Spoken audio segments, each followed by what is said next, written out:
ਹੁਣ ਕੁਝ ਗੱਲ ਕਰਨੇ ਆ ਮੌਸਮ ਦੀ। ਆਸਮਾਨ ਉੱਤੇ ਬਦਲਾ ਦੀ ਹਕੂਮਤ ਹੈ, ਪਰ ਜ਼ਮੀਨ ਉੱਤੇ ਗਰਮੀ ਤੇ ਹਬਸ ਦਾ ਰਾਜ ਹੁਣ ਵੀ ਕਾਇਮ ਹੈ।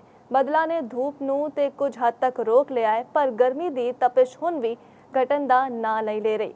मौसम ਦਾ ਹਾਲ ਇਸ ਰਿਪੋਰਟ। ਪੰਜਾਬ ਦੇ ਮੌਸਮ ਨੇ ਅੱਜ ਇੱਕ ਵਾਰ ਫਿਰ ਕਰਵਟ ਤੇ ਲੈ ਲਈ, ਪਰ ਹਬਸ ਨੇ ਸ਼ਹਿਰੀਆਂ ਦੀ ਅਜ਼ਮਾਇਸ਼ ਹੁਣ ਵੀ ਜਾਰੀ ਰੱਖੀ ਹੋਈ ਹੈ। ਪੰਜਾਬ ਦੇ ਵੱਖ-ਵੱਖ ਸ਼ਹਿਰਾਂ ਵਿੱਚ ਆਸਮਾਨ ਬਦਲਾਂ ਨਾਲ ਢਕਿਆ ਹੋਇਆ ਹੈ, ਪਰ ਗਰਮੀ ਦੀ ਲਹਿਰ ਹੁਣ ਵੀ ਪੂਰੀ ਸ਼ਿੱਦਤ ਨਾਲ ਮਹਿਸੂਸ ਕੀਤੀ ਜਾ ਰਹੀ ਹੈ। ਮਹਿਕਮਾ ਮੌਸਮੀਆਤ ਵਾਲੇ ਦੱਸਦੇ ਨੇ ਕਿ ਅੱਜ ਵੀ ਪੰਜਾਬ ਦੇ ਜ਼ਿਆਦਾਤਰ ਜ਼ਿਲ੍ਹਿਆਂ ਵਿੱਚ ਮੌਸਮ ਗਰਮ ਰਹਿਣ ਦਾ ਇਮਕਾਨ ਹੈ। ਪੰਜਾਬ ਦੇ ਪਹਾੜੀ ਮਕਾਮਾਤ, ਮਰੀ, ਗਲਿਆਤ ਤੇ ਆਲੇ ਦੁਆਲੇ ਦੇ ਇਲਾਕਿਆਂ ਵਿੱਚ ਮੂਸਲਾਧਾਰ ਮੀਂਹ ਤੇ ਓਲੇ ਪੈਣ ਦੀ ਵੀ ਤਵੱਕੋ ਹੈ। ਰਾਵਲਪਿੰਡੀ, ਜਿਹਲਮ, चकवाल, गुजरावाला डिवीजन, लाहौर, शेखुपुरा, कसूर, साहिवाल, ओकाड़ा, फैसलाबाद, झंग, भावलपुर, गुजरात, लिया, भक्कर, डीजी खान, मुल्तान ते रहीम यार खान विच किते तेज हवावां, हनेरी ते गरज चमक दे नाल मींह पैण दा इम्कान। सब तो वध दर्जा हरारत भावलपुर 45, मुल्तान 44, डेरा गाजी खान 44, फैसलाबाद 41, साहिवाल 41, सरगोदा 41, ਜਿਹਲਮ 40, अटक 39, चकवाल 38, रावलपिंडी